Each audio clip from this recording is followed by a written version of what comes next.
Kebahagiaan adalah perasaan puas dalam situasi tertentu, bahkan yang buruk sekalipun.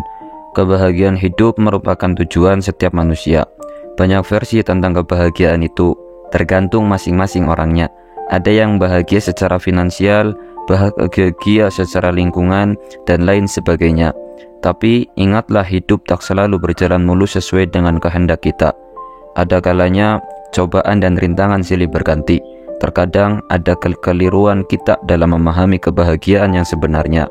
Terlebih, manusia di dunia ini dibekali hawa nafsu. Setiap orang berlomba-lomba mengumpulkan kekayaan duniawi. Padahal kebahagiaan sangat jauh bila hanya diukur dari kekayaan semata. Kebahagiaan berupa kesehatan, ketenangan hati, kesempatan, dan sebagainya. Luput kita sadari. Tentulah sebagai seorang manusia yang akan lupa dengan anugerahnya. Dalam salah satu penjelasan hadis Nabi SAW, hidup di dunia bagaikan orang menanam di ladang, dan di akhiratlah kita memanennya. Berikut 5 resep hidup bahagia menurut pandangan Islam.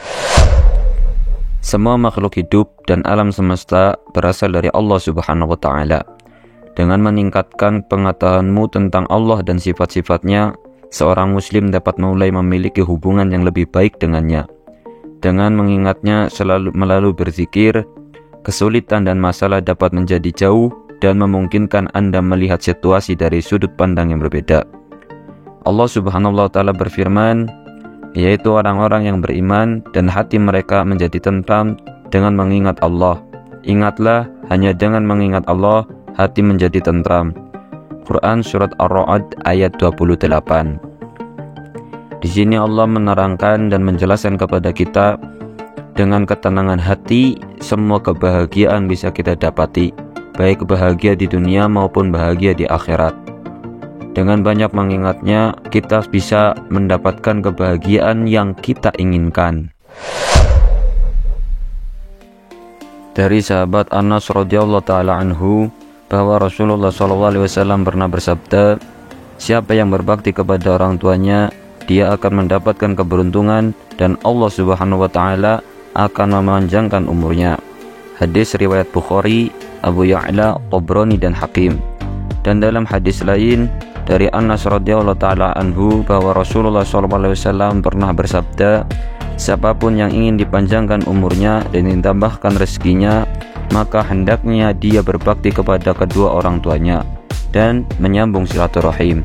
Hadis riwayat Ahmad dan Al-Baihaqi. Dalam hadis yang disebutkan tadi, dengan berbakti kepada orang tua bisa mendatangkan keberuntungan. Keberuntungan yang seperti apa?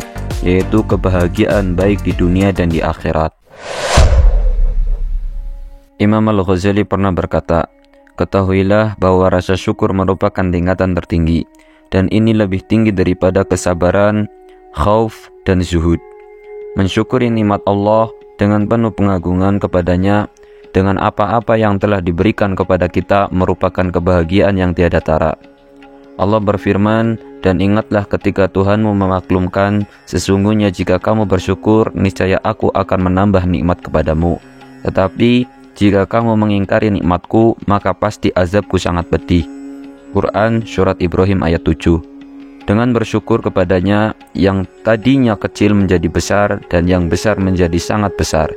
Begitulah nikmat Allah Subhanahu wa Ta'ala yang Maha Penyayang. Dalam qasidahnya Imam Abdullah Al-Haddad dalam syair, dialah yang mentakdirkan segala sesuatu dengan benar. Dan pada syair, maka ridho pada semua takdir adalah wajib, dan kecewa adalah haram. Penggalan syair tersebut mengingatkan kita bahwasanya Allah Subhanahu wa Ta'ala mentakdirkan sesuatu dengan sebenar-benarnya kepada kita, dan memberikan arti kebajikan teruntuk kita. Dengan menerima apa-apa yang terjadi kepada kita adalah sebuah kewajiban, teruntuk menggapai ketenangan dan kebahagiaan jiwa yang hakiki. Kalaupun kita kecewa atas ketetapannya, apakah bisa merubahnya? Jalanilah dengan sepenuh hati, Allah Maha mengetahui segala sesuatu.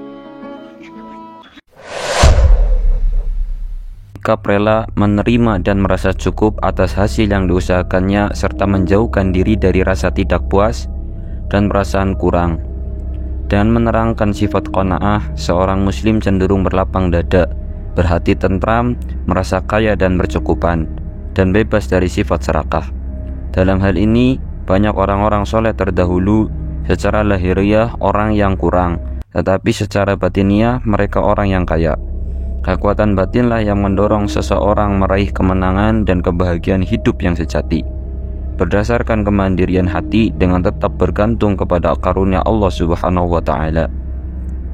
Dengan demikian, hatilah sumber kebahagiaan dari semua aspek yang kita temui dalam kehidupan sehari-hari. Perkayalah hati kita dengan meraih kebahagiaan di dunia dan di akhirat.